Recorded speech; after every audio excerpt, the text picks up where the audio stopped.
Gurave Namaha.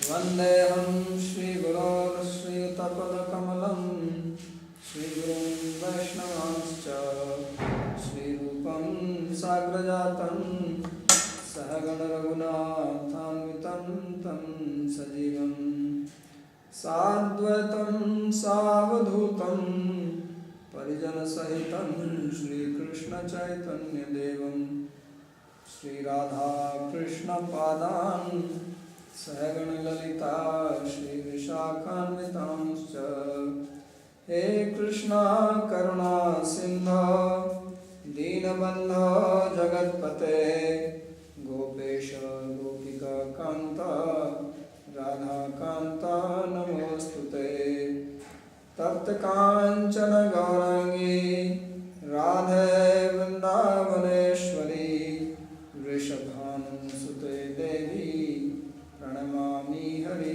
Priye Namo Mahavadanyaya Krishna Prema Pradayine Krishnaya Krishna Chaitanya Namine Gaura Krishe Namaha Panchatattvatmakam Krishnam Bhaktarupa Swarupakam Bhaktavataram Bhaktabhyam Namami Bhakta Shaktikam Sri Krishna Chaitanya Prabhu Nityananda Shri Advaita Gadadhara Shri Vasadi Gaura Bhakta Vrinda Hare Krishna Krishna Krishna Hare Hare Hare Rama Rama Rama Hare Hare Narayanam Namaskritya Naram Chaiva Narottamam Devim Saraswatim Vyasam Tato Jayam Dirayet. Reading from Srimad Bhagavatam, 3rd Canto, 5th chapter, beginning from verse number 31. Do you have any other question? Otherwise we will continue our topic. Are you satisfied? Yes. I have one question. I understand what you were saying yesterday.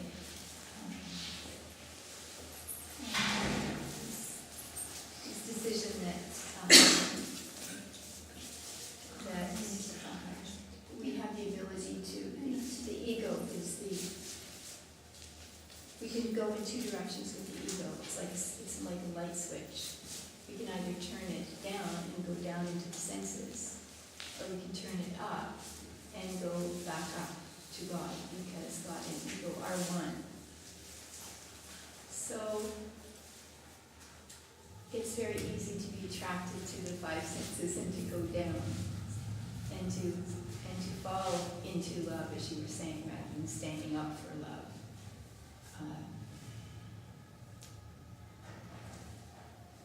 And overnight I was thinking about the qualities, like what do we need to practice to be strong in our love, and the things that we have to practice. So it often happens in life that you may love with all your heart one person, and then something happens with that person, and some unexpected tragedy, and they become not the person that you loved. So it's very challenging at that point to give unconditional love. It is. So at that point, then, do we continue offering unconditional love, even though the life then becomes very narrow and focused on caring for one person? Or at that point, does one change course in life so that one's life expands and affects more than one person? See, yesterday I spoke and I said that love has an object, and that object is God. And I made it very clear that even when we are loving somebody here, if we are not knowing what exactly love is, then still we love somebody because we see something of godly in that person. So originally the love is only for God, and unconditional love is not possible for any other human being. It is not possible because the very nature of love, which means to completely surrender oneself, it is not possible for any human being, even for gods. Even in India we have so many gods like Shiva or Brahma or Ganesh. Even for them love is not possible. Actually they cannot manifest or reciprocate. Love is only possible for Supreme God, whom we call Krishna. So whatever name you call, that God who is the supermost person, who is the source of the universe, no matter what name you give, that unconditional love is only possible for him. For others, it is not possible. And if you are loving somebody else without this vision or this understanding, then this person is also manifestation of God, then our love will meet troubled waters sooner or later. Or it will not be pure love. It will have some mixture of vested interest. And because of that, the problem will come.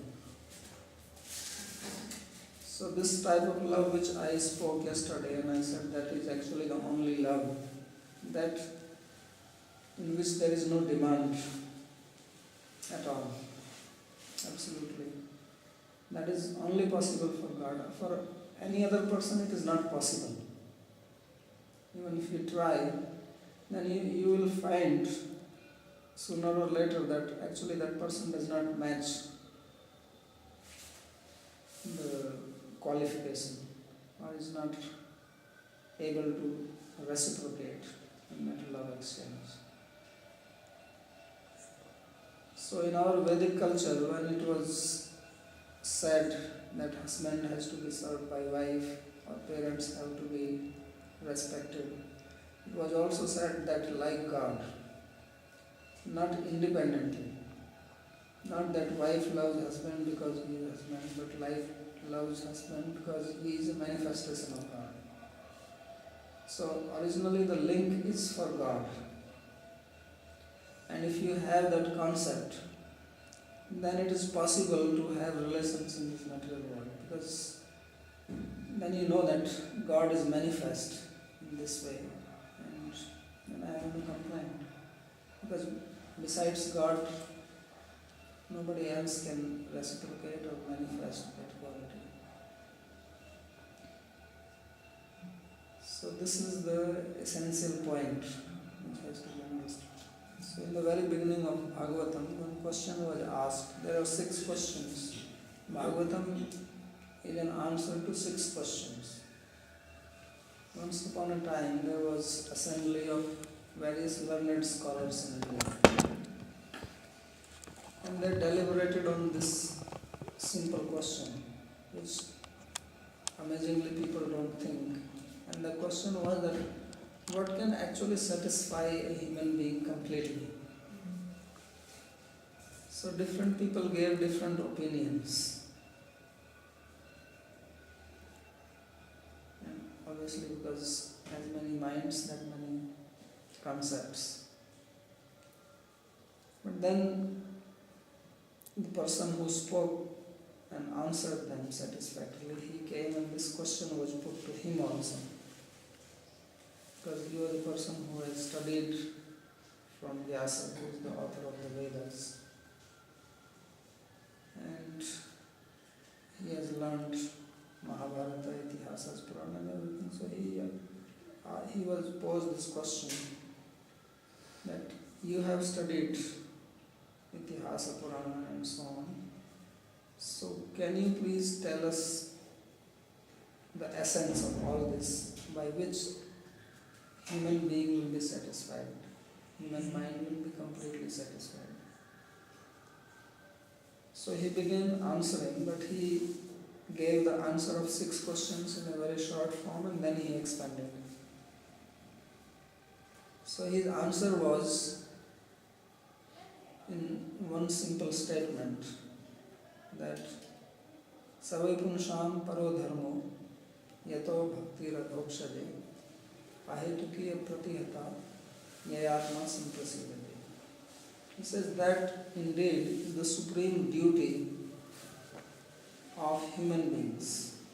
We have so many different duties towards our family, our wife, husband, children, society, at our job. But he said that the supreme duty, there are other duties which also we have to do.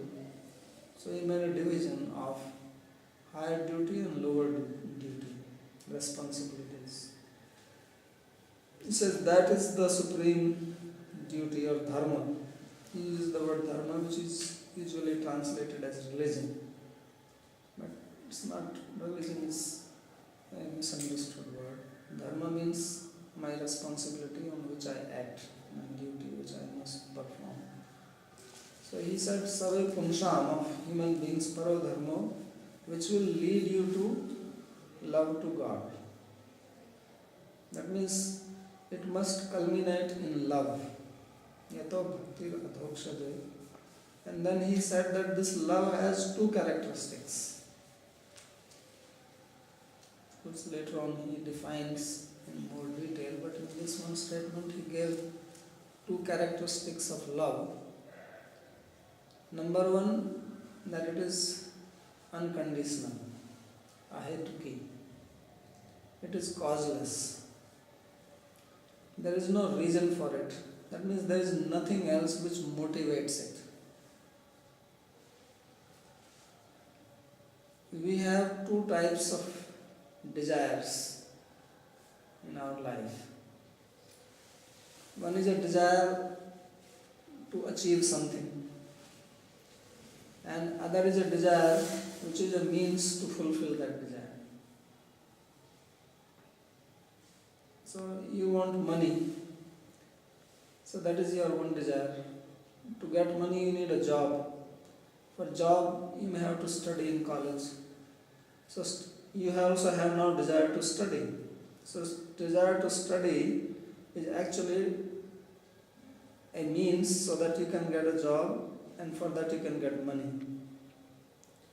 So there are only 2 types of desires we have. Desire for a particular thing you want to achieve, and desire for some means which helps you to achieve that goal. But there is, so mostly our desires are dependent on some other desire. That means if you want money, you have desire to become a millionaire, say. Then you, because of that desire, you have other desires. But there is one desire which is not motivated by anything else. Means that desire is not meant for something else. So such a desire will be called causeless desire.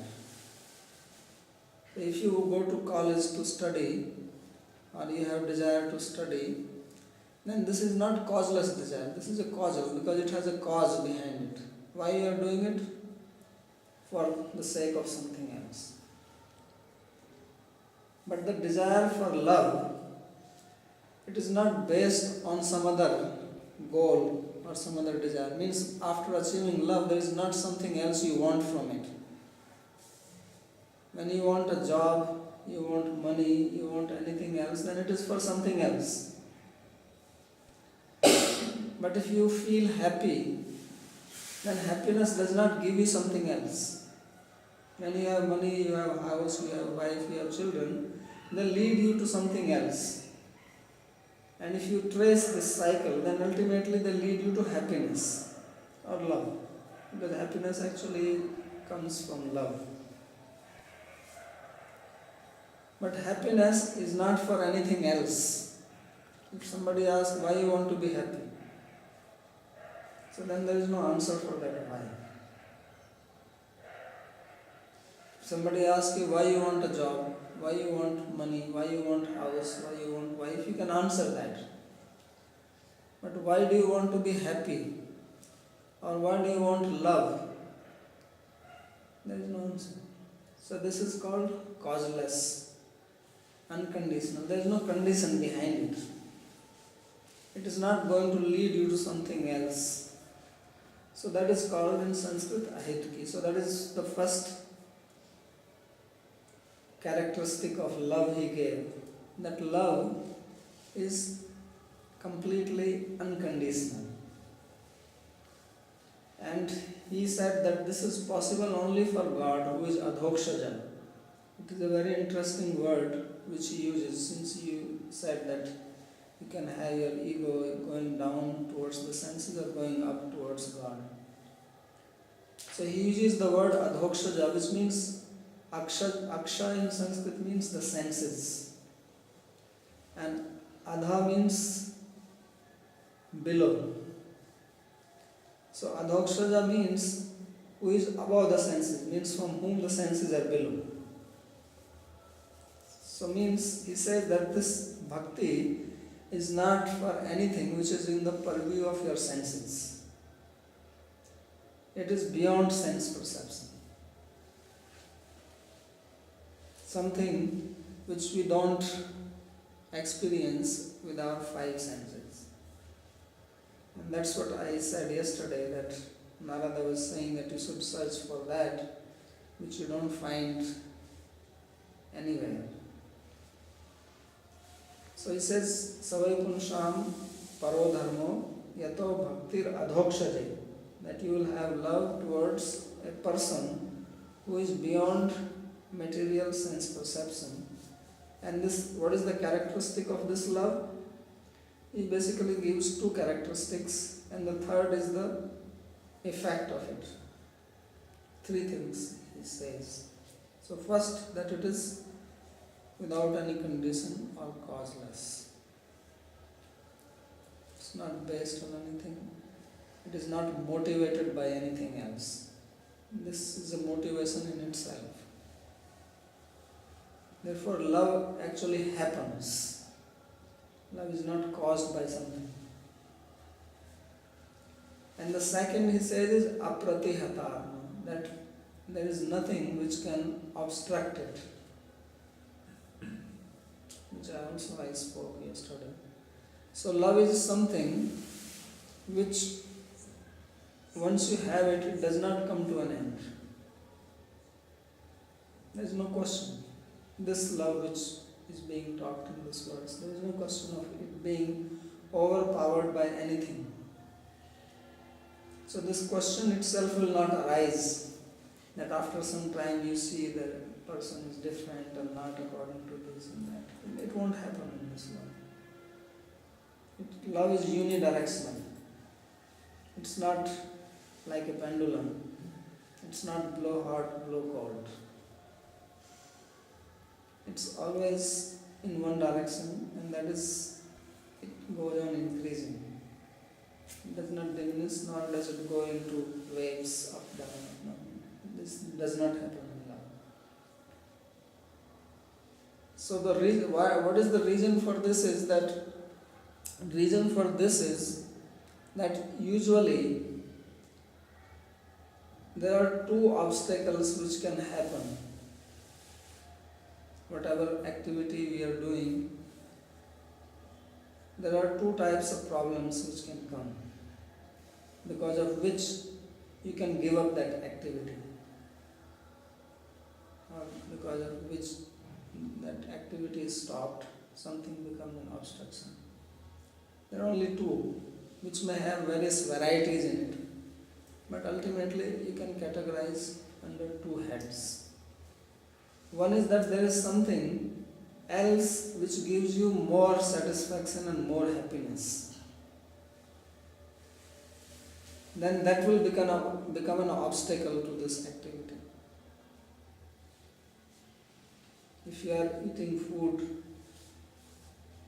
and then somebody offers you a food which is more tasty, more satisfying, then you can give up this and go to the other, take the other one. You are performing a job, somebody pays you more and it is more satisfying to you, then you can give up that job. So that more satisfaction becomes an obstacle to the previous job or previous food or previous activity. You are willing to give up that. Now there is nothing which gives you more satisfaction, more happiness than love. No one can conceive. Whether it is money or wealth or power or position or praise, nothing which matches. Actually, no question of giving more, there is nothing which is even equal to it. Everything is less than it. And therefore there is nothing which can make you stop from loving. Because why would you give up your love for God or for a person who is object to your love if there is nothing higher than that? So there is nothing higher than God. There is nothing which is superior to God. There is nobody who is more powerful, more knowledgeable, more wealthy, more rich, more beautiful. In any sense, there is nobody. So how is that you can give up your love for God and then you switch over to something else? So that is, therefore it is unobstructed. That is one thing. The other reason which can become an obstruction is that suppose you do an activity and by doing that activity you get some pain.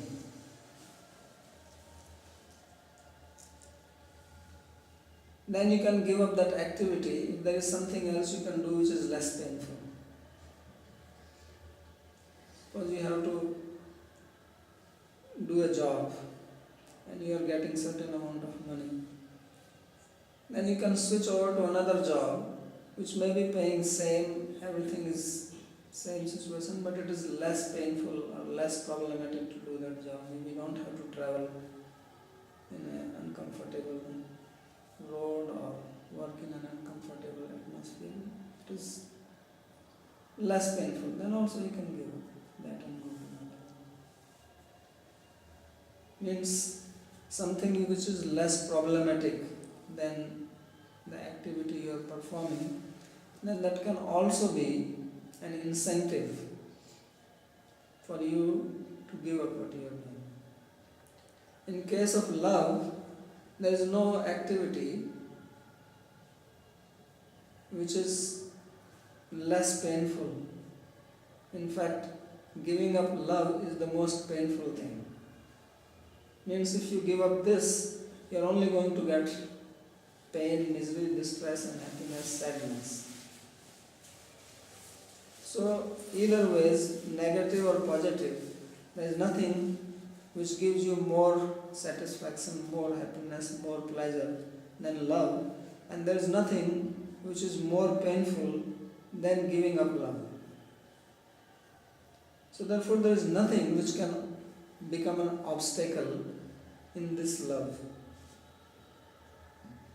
So therefore he says that ahetuki, apratihata, these two things, and then third is yaya atma samprasidhati, that it gives complete satisfaction to the mind. Samprasidhati, absolute satisfaction. There is no lack. There is no possibility that something is lacking and then you look for. Because if you get 99.99 satisfied, then still 0.001 dissatisfaction is there and you may look for that. Because we want perfection. We want complete happiness. So that's what happens in love. It is this love of God which we are studying in Bhagavatam. It is absolutely devoid of any pain, any misery, and it is complete, fully satisfying. So therefore there is absolutely no chance of giving it up, or it becomes diminished, or you become bored. That is another thing. In material life, if when our desires are fulfilled, then after some time we get bored of it. Whatever facilities we have, then we get bored with them. Rich people, they are very bored.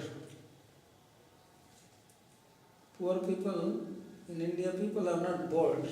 You see them, they are sitting, they don't feel bored, but people in the West, they get bored very quickly. Because what happens that our mind, which is seeking for pleasure, and if we don't have knowledge about spiritual happiness or this transcendental love, then the only thing we know is material happiness. Now this material happiness is a very big misnomer, misconception. It's really not happiness. It is just getting rid of some problem. Whenever you feel happiness, that happiness comes because you are facing some problem and that problem is removed. Then you feel relief.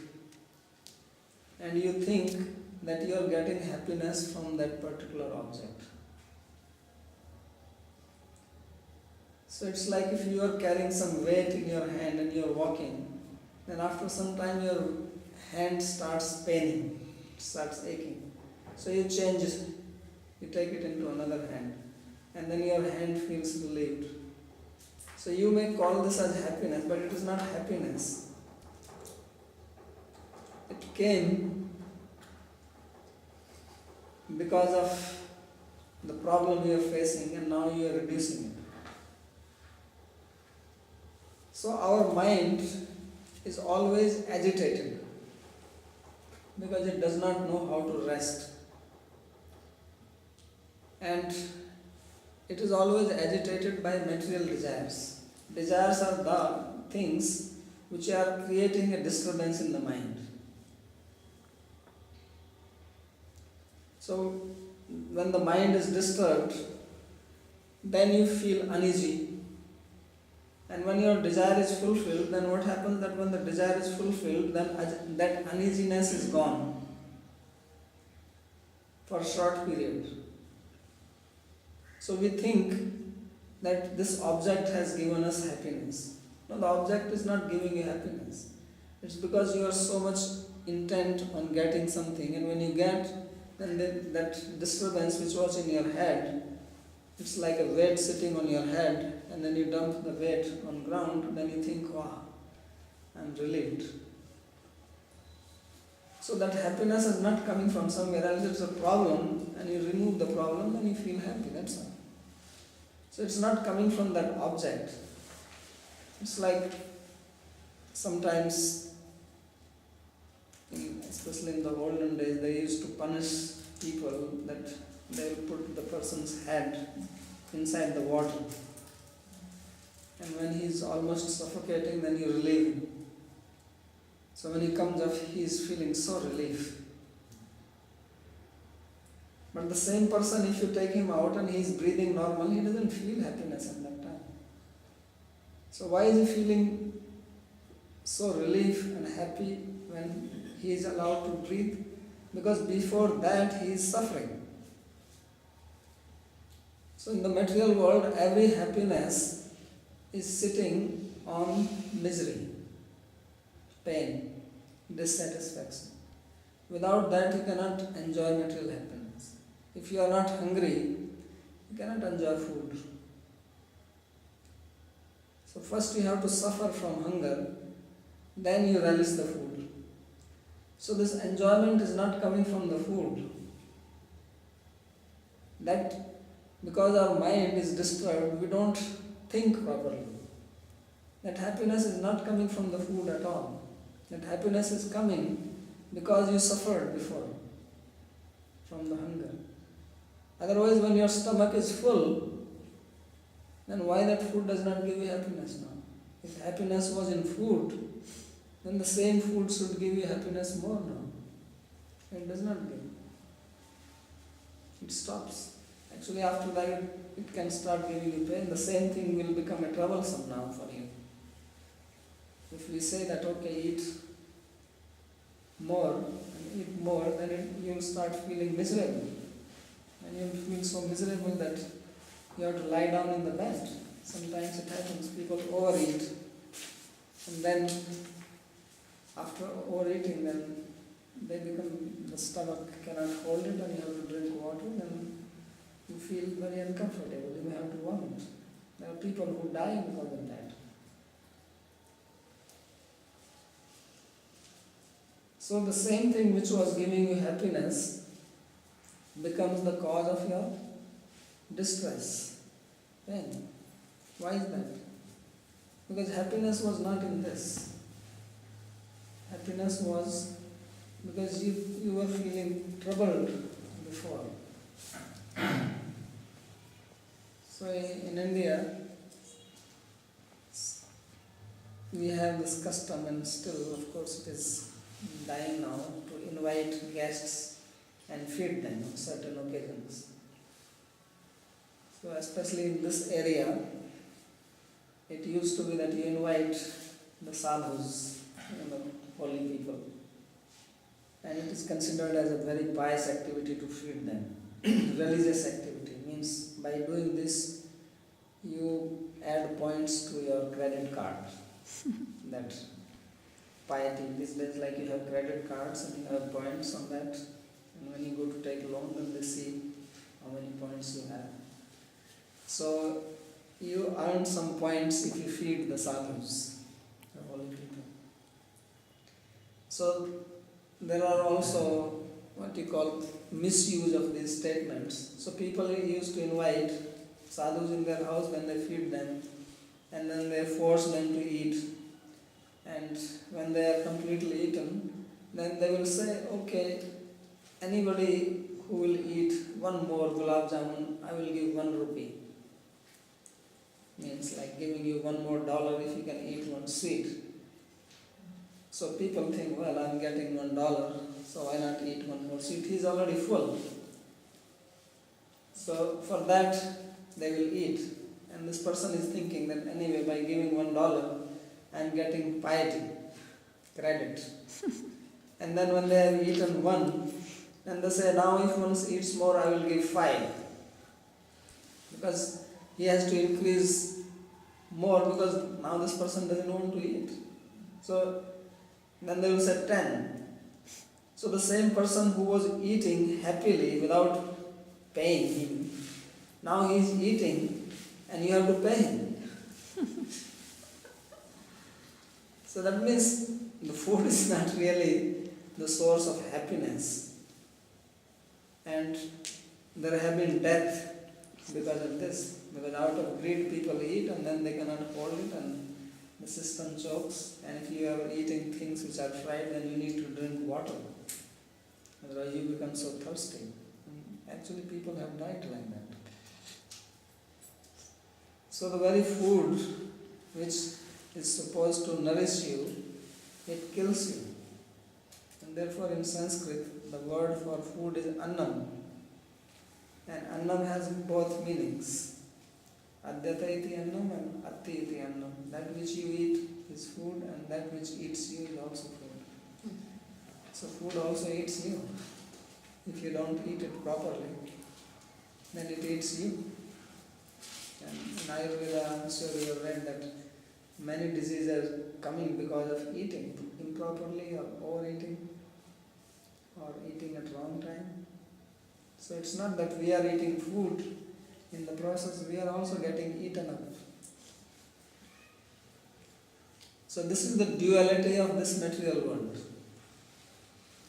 That you cannot suffer without enjoyment, and you cannot enjoy without suffering. So those who are enjoying, they are also suffering. Because what happens that when you enjoy, then you become conditioned by that. Then your senses become conditioned by it. And now when you don't get it, then you are troubled. So that becomes the cause of your suffering. And that cause of suffering, then that suffering is the cause of the happiness, and happiness is the cause of the suffering, and we are going up and down in this.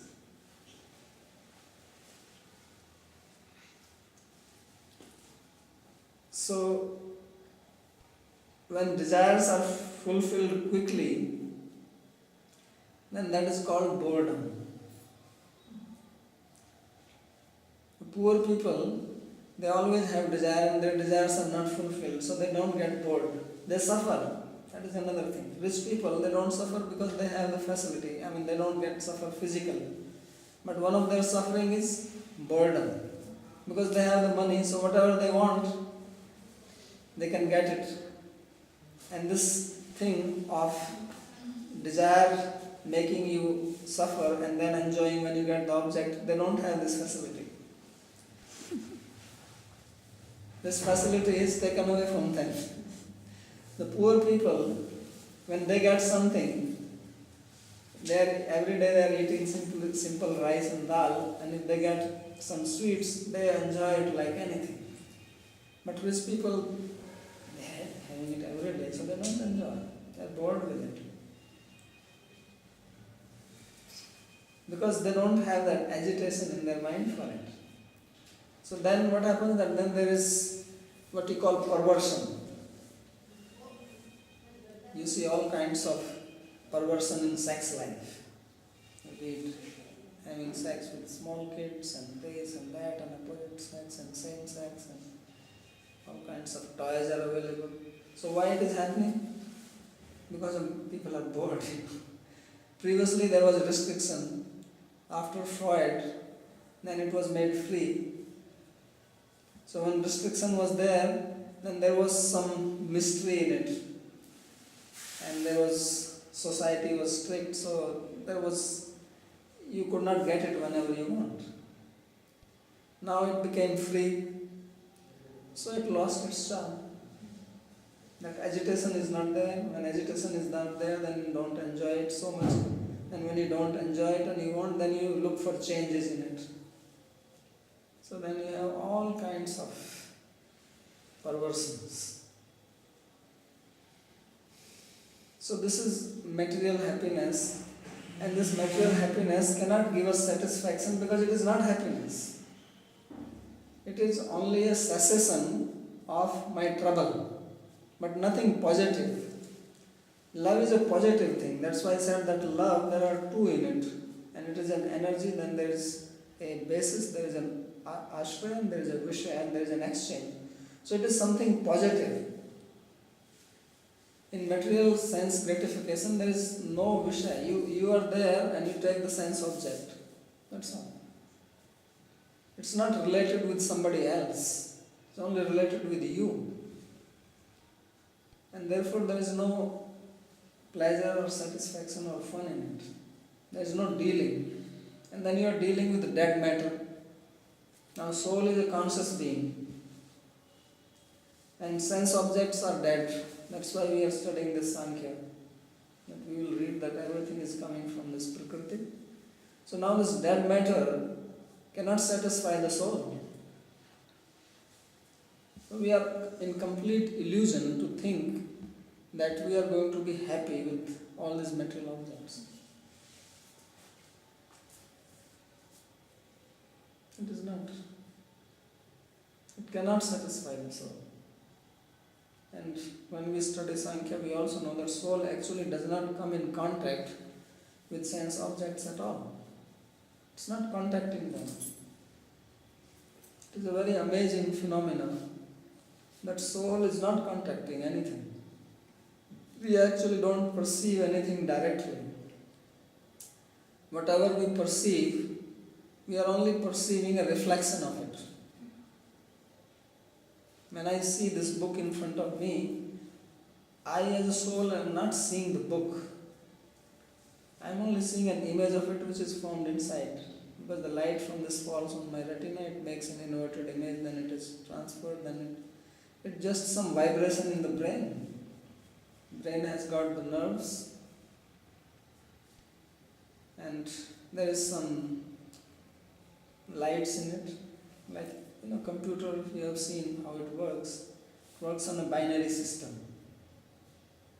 There are 0, 1, 0, 1, 0, 1 if you have seen the computer language. Ultimately it has to be broken down into 0 and 1, everything. And with a combination of 0 and 1, the message is conveyed. There are 8 bits in a byte, and which switch is on, which is off, that gives you some message. That's all. In computer language. So same thing is happening in brain. Somewhere some light is lit. So now they can do it without the object. They know the sex spot in the brain. They can press that and you can feel the satisfaction of having sex. So there is no difference. So we are thinking that we are enjoying something. Actually we are not coming in contact with anything. It's only an illusion. If you realize, all you see is just some matter change here. And that has nothing to do with the soul, because soul is not even contacting that. Scientists are studying the brain and they think it is happening in brain, but scientists cannot figure out yet from where the feeling of I is coming. Who is actually the person who is enjoying it? This answer they cannot give, because they don't want to accept that there is a being beyond it. So they can see certain things happening, but this brain is also a mechanical machine. It's only an instrument. It's like you have a camera, it is an instrument, or you have a telescope, you can see things, but without your eye, telescope cannot do anything.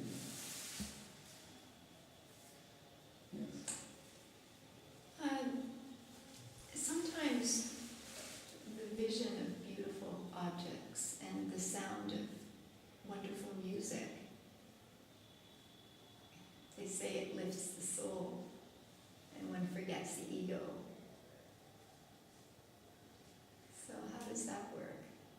Well, uplifts means you become absorbed in something. Because what is happening, that our awareness is broken down into pieces.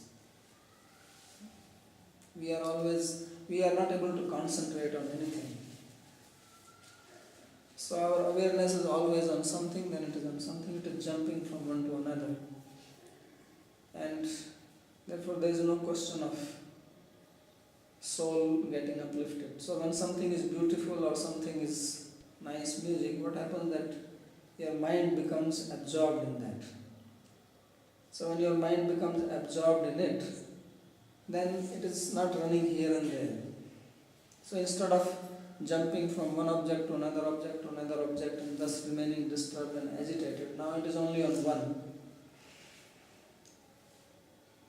But still the soul is related with some material object. So in that sense it is uplifting. It is better than the previous situation. But it is also not going to the spiritual level. Unless, of course, the sound is spiritual and then person relates with it. Then that is different. That is in relationship with devotion or bhakti. So that is a different thing. But when people hear some very nice music, they become absorbed. Then it's just that instead of their mind wavering in so many different things, they are fixed, and therefore mind is not bothering them so much now. So that also gives satisfaction, because the disturbance caused by the various sense objects, that is gone. Now it is only one object.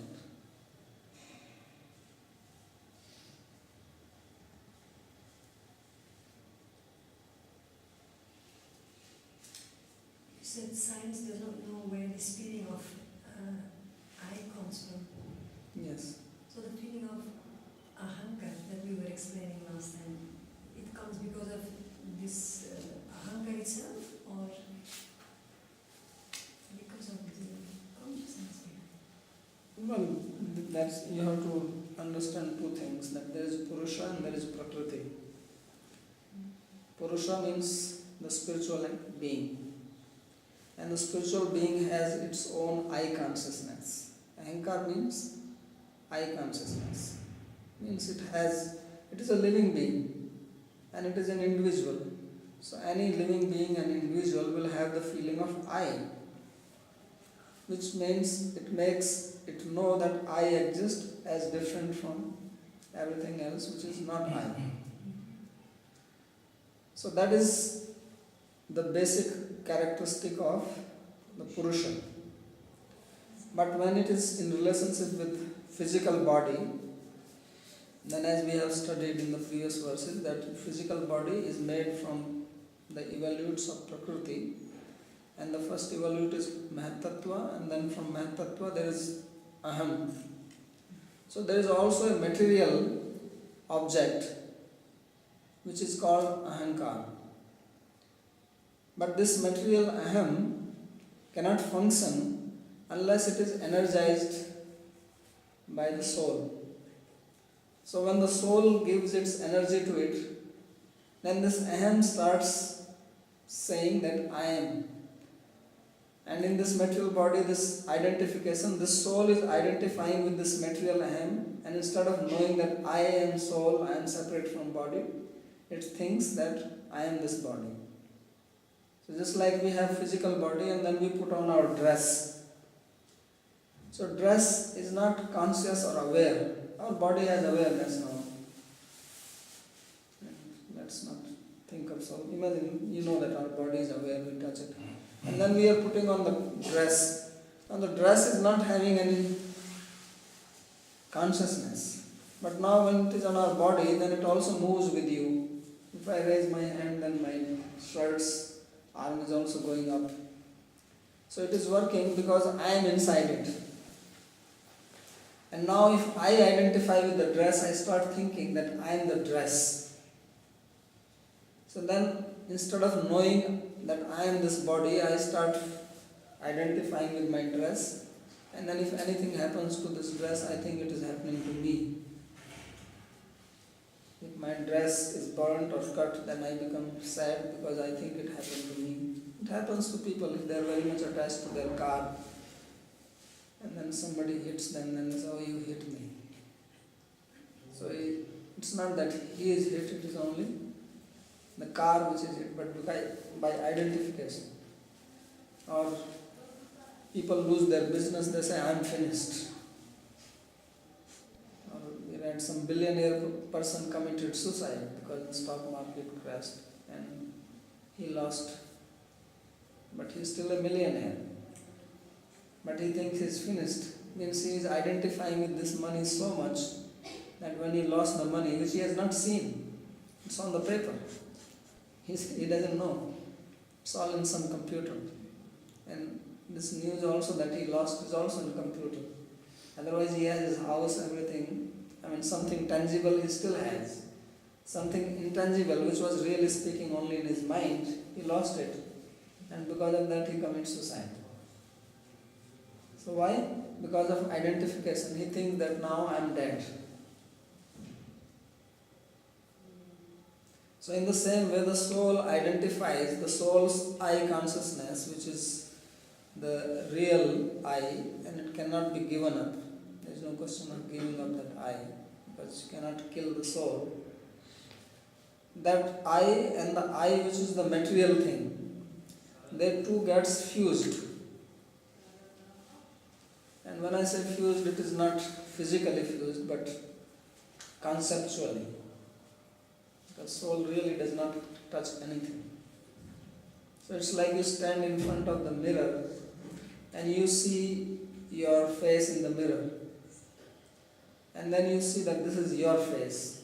Now actually there is no face there, it is only a reflection. But you start thinking that this is your face. And you forget yourself. So this is what happens. So that is the material I. And once the soul has given energy to it, then it starts functioning. just like I. And starts doing things, and because it is material, and that's where the problem is, because it is material, it can only relate with material things. Material senses, material objects, material pleasures. It produces everything material. It can only act material. Is the Atman or the soul, is that love? No, that is not love. That can have love. Love is a separate object which is to be acquired by the soul. At present it does not have it. Just like you have tube light or this bulb, and you can turn on the electricity and then it lights up. So light is not bulb. The electricity is not the bulb. The soul is like the bulb, and electricity is like the love. So at present it does not have it.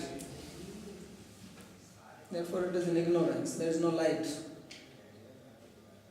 Although it is conscious, but it does not have love in it. So that love, as I said yesterday, can come only from God or somebody who is linked up with God. Just as to get electricity in this bulb, you have to link it up to the source, either directly or indirectly. Something is linked to the source, and then something, and then you get a wire and everything. So then only the light comes in. So Atman is like that. It has the ability to acquire love. So to become aware of your soul, is that to become aware of the love or the electricity that's coming into the ball? Well, these are two separate types of awareness. You can just become aware of yourself when you don't have love, and you can also become aware of yourself and the love when you have it. So this is, in spiritual life also there are different levels of spiritual life. There is also a path and spiritual practice where you become self-aware. And then what I am talking about is even beyond that. That you are not only self-aware, but you have something higher than that. You are aware of God along with your own awareness. So there is self-consciousness and there is God consciousness. So these are two. But one who is aware of God is also aware of himself, because it is not possible to be aware of God without being aware of yourself. So this is what the path of love teaches, and it is superior to just self-realization.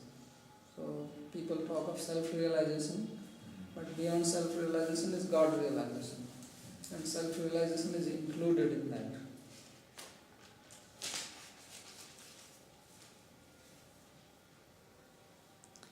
So how is that the soul is giving energy, energizing the material ego, make the material ego active? It does it through the prana. To the prana. Because there is no real contact, no? No, there is no contact. This is a very mysterious thing, that how it can energize it. So just like... Make it active. Yeah, just like you have a magnet, and you can put the magnet under this book, and you can put some iron fillings on top of the book, and you move the magnet, then this iron fillings will also move. Now the magnet is not coming in contact with this iron physically or in any other way, but still it is exercising its power by the magnetic field. So in the same way, soul has spiritual consciousness, and it can spread that through prana into this physical body. Prana is air. No, prana is a different element. Although many times prana is translated as life air, but it is not air. It is another type of energy. And air can carry it.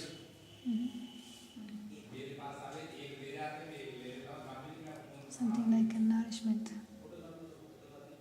Yeah, it's energy to it. I think we read it in the second Yeah, I remember something. canto already. Yeah, Because in Sankhya, as I said, it comes few times. yeah. So, in the other Sankhya, this regular Sankhya, which is different from Bhagavatam, there it is not explained what is prana, but here it is explained that prana is also one type of element, a tattva. It's like time is there. So as time is acting on Prakriti and makes it work or modify, brings changes in the same way as prana, which infuses energy and soul contacts. So soul is hanging in the prana and from there gives its light of consciousness into the body.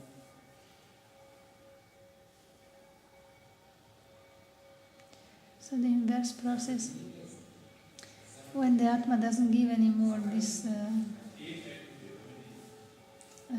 energy to prana, to the material ego, and it directs his energy to the spiritual ego, then the spiritual ego becomes active. The spiritual ego is active. Is already The question of becoming inactive. Spiritual ego is there, like soul is soul. The soul has this always characteristic, just like soul has consciousness. But at present, the spiritual ego is identifying with the material ego. It's not just giving energy to it, but it is thinking that I am this. Instead of So then knowing it's- that I am separate from it. It's through the mind then.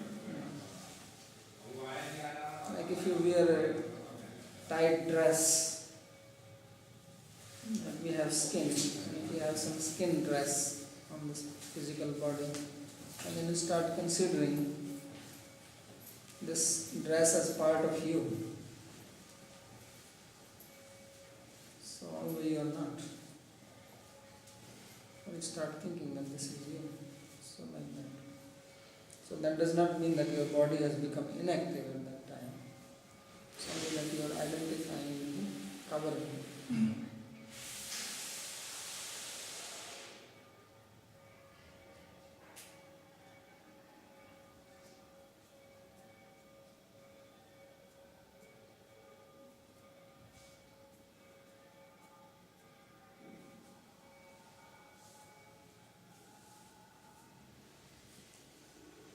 Alright.